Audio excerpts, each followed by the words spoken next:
ఏదైనా అనుభవిస్తే కానీ తెలియనట్లు నా అనుభవంతో మన అమ్మాయిలందరికీ ఒక మాట చెప్తున్నాను.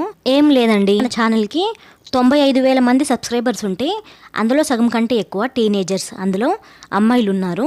సో వాళ్ళందరికీ ఒక అక్కలాగా ఒక మాట చెప్దాం అనుకుంటున్నాను. ఏం లేదు సిస్టర్స్, చదువుకునే వయసులో చక్కగా చదువుకోండి. ఎందుకులే మేము కష్టపడి చదువుకునేది, ఎవరో ఒకరికి ఇచ్చి పెళ్లి చేశాక ఎలాగ ఇంట్లో ఉండి గిన్నెలు తోముకోవాల్సిందే అని చదువుని నిర్లక్ష్యం చేయకండి. తర్వాత బాధపడాల్సి వస్తుంది.